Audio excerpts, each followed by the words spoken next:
Hello everyone, welcome to Advait education.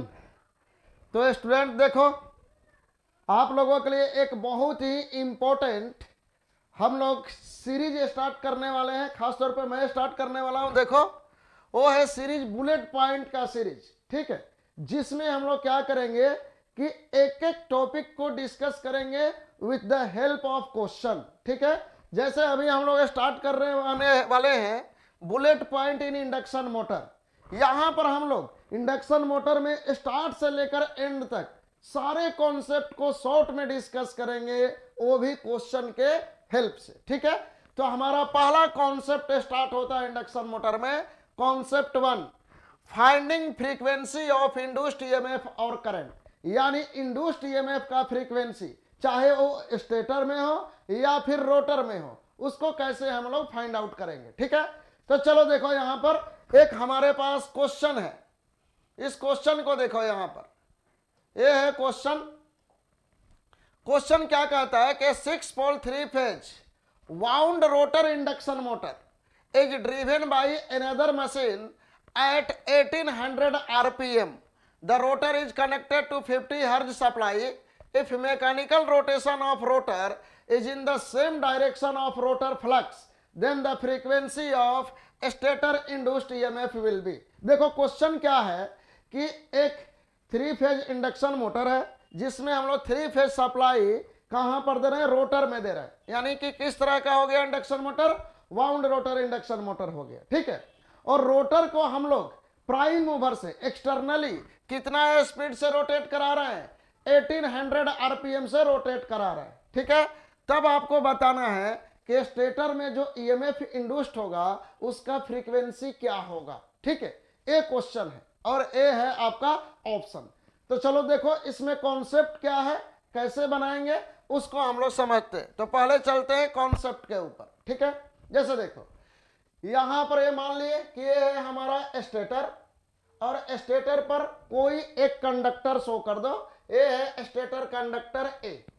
यहां पर 3 phase का वाइंडिंग होता है, बट ओनली एक कंडक्टर का शो करो, ये है स्टेटर कंडक्टर ए।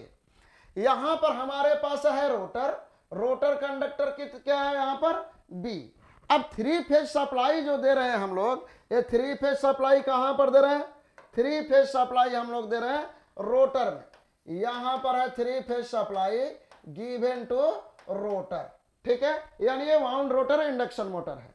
अब देखो ध्यान दो, रोटर को यहां पर प्राइम मूवर के हेल्प से हम लोग मान लेते हैं कि एनआर स्पीड से रोटेट कराया जा रहा है, और एनआर का वैल्यू कितना है यहां पर एनआर का जो वैल्यू गिवन है, ये गिवन है 1800 आरपीएम।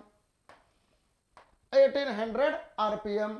तब पूछा जा रहा है कि बताइए इस स्टेटर कंडक्टर में जो ईएमएफ इंड्यूस्ड होगा उसका फ्रीक्वेंसी क्या होगा। तो देखो, ईएमएफ चाहे कहीं भी पूछे, या तो स्टेटर पर पूछे या फिर रोटर में जो ईएमएफ इंड्यूस्ड हो रहा है उसका फ्रीक्वेंसी पूछे, आपको एक फार्मूला हमेशा याद रखना है, ये वाला formula. Frequency of induced EMF और करंट स्टेटर में भी हो सकता है और ये रोटर में भी हो सकता है। कितना के equal, F equal to P delta N by 120। अब यहां पर डेल्टा एन कैसे निकालेंगे। ठीक है, डेल्टा एन कैसे निकालेंगे, तो देखो डेल्टा एन कैसे निकालते हैं हम लोग। Delta N is speed of, किसका स्पीड, यहां पर देखो जो स्टेटर कंडक्टर में ईएमएफ इंड्यूस्ड हो रहा है वो किसके मैग्नेटिक फील्ड के वजह से हो रहा है, तो रोटर के मैग्नेटिक फील्ड के वजह से। क्योंकि सप्लाई कहां पर दे रहे हैं हम लोग, रोटर में दे रहे हैं, तो रोटेटिंग फील्ड कहां पर आएगा, रोटर में आएगा। तो जिस मैग्नेटिक फील्ड के वजह से ईएमएफ इंड्यूस्ड हो पूछा जा रहा है उसको यहां पर रख दो। तो यहां पर किसका मैग्नेटिक फील्ड रखेंगे, तो यहां पर रोटर फील्ड, यहां पर क्या रखेंगे, rotor field. So speed of rotor field with respect to कहां पर ईएमएफ इंड्यूस्ड पूछा जा रहा है, कहां पर पूछा जा रहा है, स्टेटर कंडक्टर में। तो जहां पर पूछा जाए उसको यहां पे रख दो। तो ए हो गया डेल्टा एन। हमेशा डेल्टा एन को आप ऐसे ही निकालेंगे। ठीक है, कहां पर ईएमएफ इंड्यूस्ड पूछा जा रहा है, स्टेटर में। किस फील्ड के वजह से ईएमएफ इंड्यूस्ड होगा स्टेटर में, तो रोटर फील्ड के वजह से, उसको यहां पे रख देंगे। ठीक है, तो बताओ आप लोग, speed of rotor field with respect to stator कितना होगा यहां पर, ठीक है। तो देखो ये निकालने के लिए पहले थोड़ा सा समझ लेते हैं। 3 phase supply is given to rotor. 3 phase supply कहां पर दे रहे हैं हम लोग, रोटर में दे रहे हैं। तो रोटेटिंग फील्ड कहां पर डेवलप होगा, रोटेटिंग फील्ड कहीं यहां रोटर पर आ जाएगा, रोटेटिंग फील्ड, ठीक है। रोटेटिंग फील्ड रोटर पर चला आएगा। ये मान लो रोटर पर 2 पोल बन गया, N1 एंड S1, यानी ये रोटेटिंग फील्ड आ गया रोटर पर। कितना स्पीड से रोटेट करेगा, तो ये कुछ रोटेट करेगा ns स्पीड से, ठीक है। और क्वेश्चन में ये मेंशन है कि यहां पर जो रोटर को घुमा रहे हैं हम लोग किसके हेल्प से, प्राइम मूवर के हेल्प से, वो रोटर के फील्ड के डायरेक्शन में है, ठीक है। रोटर का फील्ड यही वाला हुआ ना, कितना स्पीड से रोटर फील्ड घूम रहा है, ns स्पीड से। और रोटर को कितना स्पीड से घुमा रहे हैं, प्राइम मूवर के हेल्प से, nr स्पीड से, और दोनों सेम डायरेक्शन में, ठीक है। तब आपको बताना है speed of rotor field with respect to stator. तो इसको कैसे निकालते हैं, तो इसको देखो एक ट्रेन के एग्जाम्पल से निकालो। हमेशा एक ट्रेन के एग्जाम्पल ले लो और उसके हेल्प से निकालो। जैसे देखो यहां पर ये मान लेते हैं ए है ट्रेन, ए है ट्रेन, ठीक है। ट्रेन का मतलब होता है रोटर। ट्रेन को मान लो कि ये रोटर है। ट्रेन के ऊपर में एक आदमी बैठा है, ट्रेन के ऊपर में एक आदमी है, इसको हम लोग कहते हैं रोटर फील्ड। क्या कहेंगे इसको, ए है रोटर फील्ड, ए है, ठीक है। और नीचे खड़ा है कोई एक आदमी, और ये आदमी घूम नहीं रहा है, ये आदमी स्टेशनरी है, ये आदमी स्टेशनरी है। इसको हम लोग कहेंगे स्टेटर। क्या कहेंगे इसको, स्टेटर। तो जैसे देखो रोटर घूम रहा है एनआर स्पीड से, रोटर कितना स्पीड से घूम रहा है, एनआर स्पीड से। और रोटर का जो फील्ड है, रोटर का फील्ड भी रोटर के डायरेक्शन में ही मूव कर रहा है, कितना स्पीड से, एनएस स्पीड से। तो अब स्टेटर को ए वाला आदमी कितना स्पीड से जाते हुए दिखाई देगा, बताओ। ट्रेन के ऊपर आदमी एनएस स्पीड से सेम डायरेक्शन में, जिस डायरेक्शन में ट्रेन जा रहा है, नीचे एक आदमी खड़ा है, तो ऊपर वाला कितना स्पीड से जाते हुए दिखाई देगा, एनआर प्लस एनएस स्पीड से।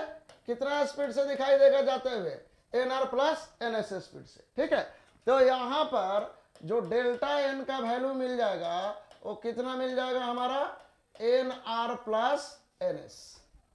यहां पे क्वेश्चन ये भी हो सकता था कि अगर अपोजिट डायरेक्शन में रोटर फील्ड के हो तब यहां पर क्या लिखते, N S minus N R, simply.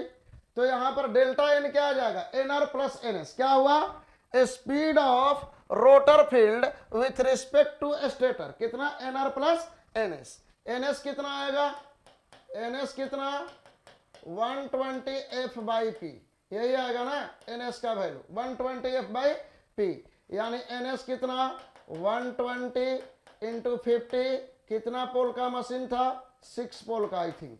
तो एन एस इजकल टू कितना, ये आ जाएगा 1000 आरपीएम, यही आया ना। तो यहां पर डेल्टा एन कितना आ जाएगा, delta N N S plus N R, 1000 plus 1800 कितना, 2800 आरपीएम। तो फ्रीक्वेंसी ऑफ इंड्यूस्ड ईएमएफ अब निकाल सकते हैं कि नहीं निकाल सकते, कितना हो जाएगा, जो स्टेटर कंडक्टर में ईएमएफ इंड्यूस्ड होगा इसका फ्रीक्वेंसी डेल्टा एन कितना आ जाएगा, पी तो 6 है, डेल्टा एन का वैल्यू, सॉरी इस तरह से लिख लो, यहां पर फ्रीक्वेंसी पी तो 6 है, डेल्टा एन का वैल्यू कितना आया, 2800 डिवाइडेड बाई 120। तो ये कितना आ जाएगा, देखो तो कुछ, ये आ जाएगा 140 हर्ट्ज, यही आएगा ना। कितना आ जाएगा ये, 140 हर्ट्ज। तो आंसर विल बी 140 हर्ट्ज। इस क्वेश्चन का आंसर क्या हो जाएगा, इस क्वेश्चन का आंसर हो जाएगा 140 हर्ट्ज। ये वाला ऑप्शन हो जाएगा ना सही, ये वाला ऑप्शन 140 हर्ट्ज, ठीक है। Thank you. तो इसी तरह से हर क्वेश्चन को आपको अटेम्प्ट करना है, और भी कुछ क्वेश्चन हम लोग डिस्कस करेंगे अगले क्लास में। Okay, thank you.